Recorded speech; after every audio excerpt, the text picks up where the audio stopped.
that is a natural vegetative propagation. So in the natural vegetative propagation, we have seen the plants which grows naturally by using their own parent plants, and they used to produce genetically same as of their parents. So in case of the roots, stems, bulbs, leaves, the natural vegetative propagation can be takes place. So how can it possible through the roots? In case of tubers like fruits, that may be potato, sweet potato, okay, they have ability to grow the buds on themselves and having a roots on their body. The buds are called as axillary buds, and the roots which are present on the tuber is called as adventitious roots. So what happens here? These fruits are also called as a tuber because those are swollen in size and appearance. That's why it's called as a swollen fleshy tubers, and swollen roots also act as a storage structure because they used to store the more starch in them. So they used to slowly grow buds on them as the adventitious buds adventitious roots grows and penetrate inside the soil. So as the new buds will be produced, the new young one fruits or the tubers will be produced. If you have observed the potato, in such cases also the same thing happens. So this was about the roots, how naturally they can produce by producing a buds on their body, and in penetrating the adventitious roots, they slowly grows and produces new young one tuber. Next, in case of stem, so stem means these are actually the modified one. These are actually just differ from the other stems which present in the nature.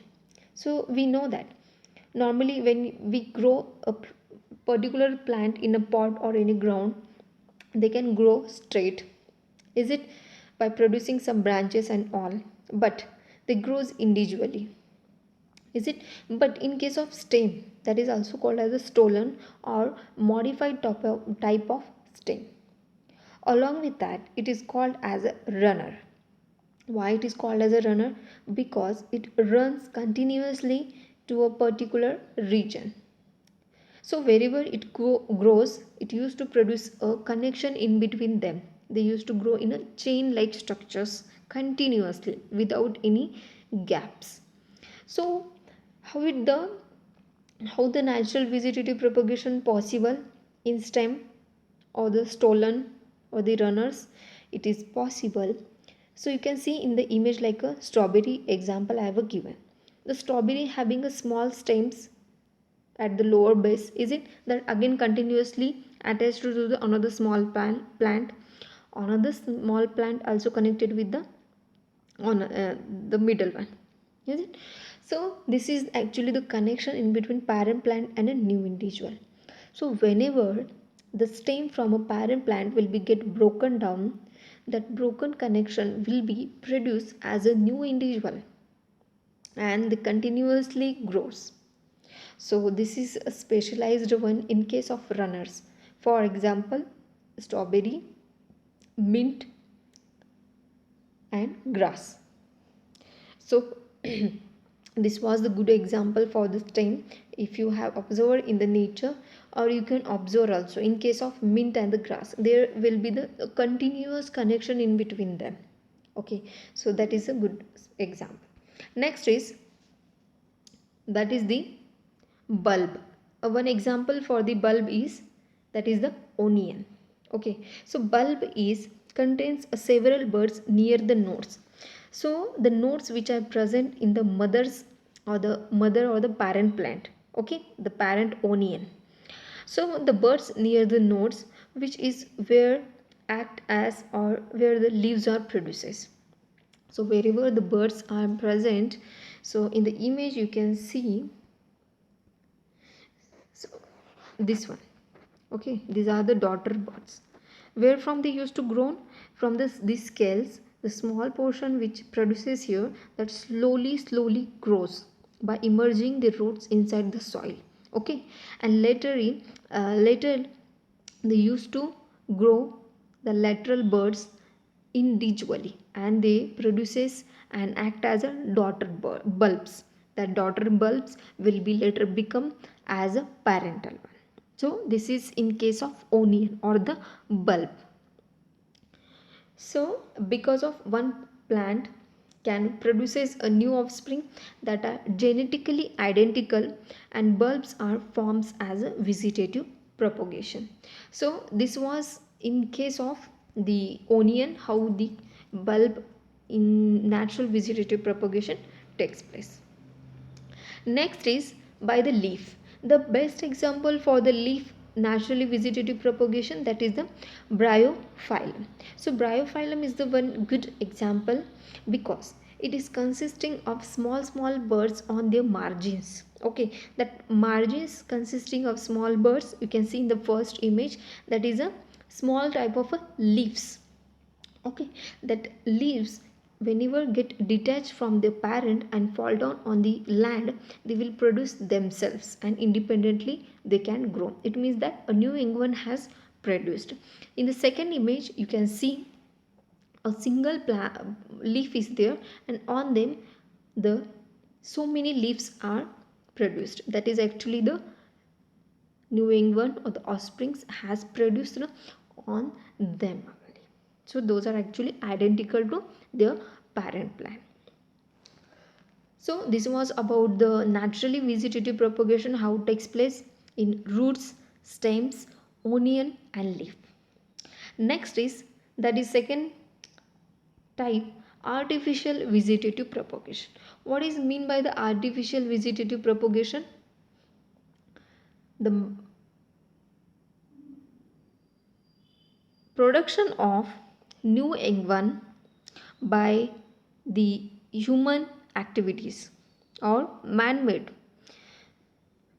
That process is known as artificial vegetative propagation. The plant part, by using a human beings or interference, the new young one can produces, that is a artificial vegetative propagation.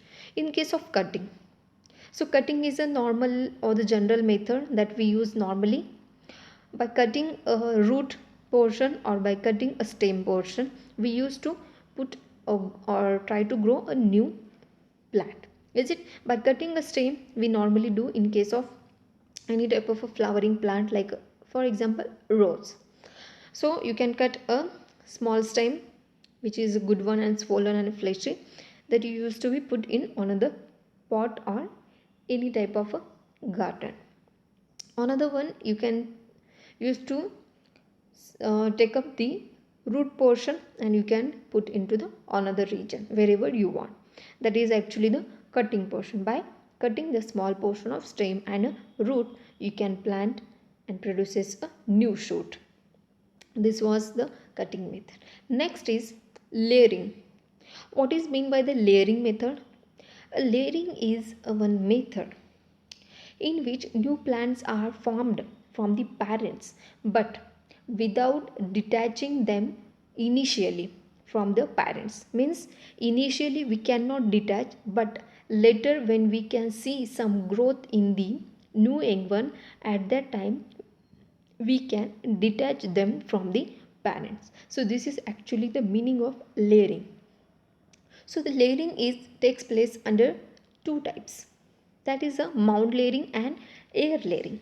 Mound layering means, in this case what happens, if suppose the one single parent plant is there, okay, you wanted to grow the same one beside it. Okay, so what you will do, if you think that if you wanted to grow the same one, okay, and it will take a lots of time, then in a short period how can you do it? Suppose this is the parent plant, okay, and you wanted to grow the same as of its, so what can you do? You can bend or the pull one branch of your parent plant. Okay, some portion you can immerse inside the soil of that branch. Later you can pick up upside and bind to a supportive, that may be any type of a wooden support or the rod. Okay, and you can tie it very properly.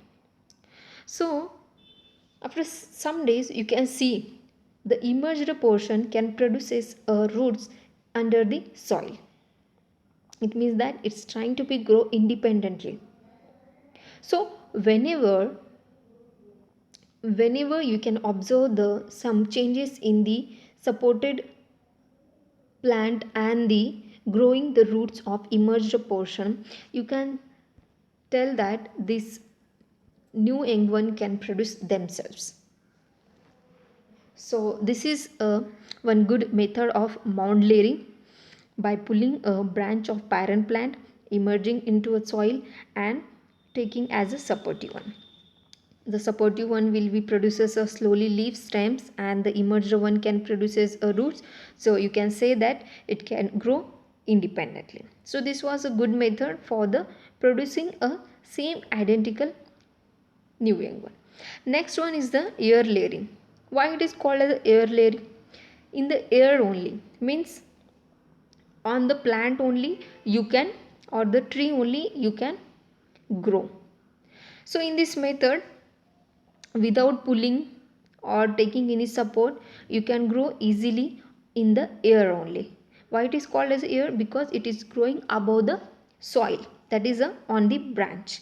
So what you have to do, you have to remove the small portion of a branch, okay, and there you have to be take a mud or the soil quantity and pack on the or cover on the removed portion. Okay, you can remove small bark portion and you can put a soil or the mud and you can tight it, you can bind it very tightly. So whenever you bind it very tightly, you can see after some days, okay, you can see after some days a small roots were grown on it. Okay, the lower portion which is present of that branch. Okay, let me show you here.